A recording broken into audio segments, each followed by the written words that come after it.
গেল সপ্তাহ কি ঘটনা সংক্ষেপে বলতেছি। আপনার পবিত্র জুমাতে ইমাম সাহেব বলছেন একজন ব্যক্তি, হুজুর একটা মিলাদ করা যায়, একটা মিলাদ করা। ইমাম বলতেন যে মিলাদ তো কোরআনে নেই। তুমি যে মিলাদ করার কথা বলতেছো, মিলাদ কোরআনে নেই।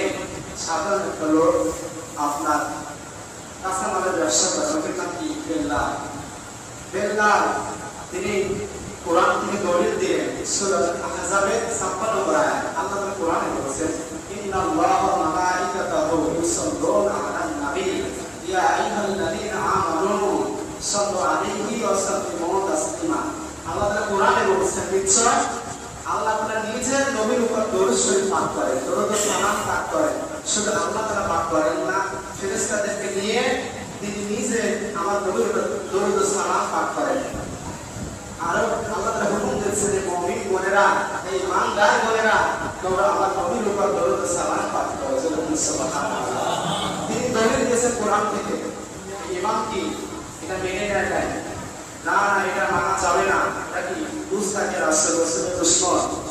যখন এটা মানে না, তিনি বলছেন, ইমাম সাহেব বলছেন যে অফিসারের কাছে দরখাস্ত না দিয়ে এসে যদি আপনার পিয়নের কাছে দরখাস্ত দেওয়া হয় তাহলে কি দরখাস্তকে মঞ্জুর হবে?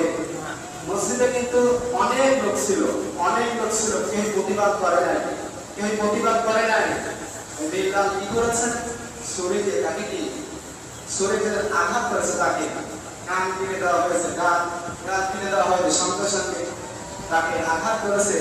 তাকে কি পুলিশ ধরে নিয়ে গিয়েছে। দেখেন নবীর আশিক, দেখেন একজন নবীর আশিক। কোরআন বলছে যে নবীর সাথে শত্রুতা করবে, নবীর দুশ্মনিতা করবে, নবীকে গালি দিলে তাদেরকে সঙ্গে সঙ্গে হত্যা করো। হত্যা করা এটা ওয়াজিব, এটা কি ওয়াজিব। আপনি মিলাদ আপনি এটা ছোট মনে করবেন না, মনে রাখবেন আমার নবীর সঙ্গে যেটা লিঙ্ক রয়েছে সেটা কখনো ছোট হতে পারে না, আপনি অবহেলা করবেন।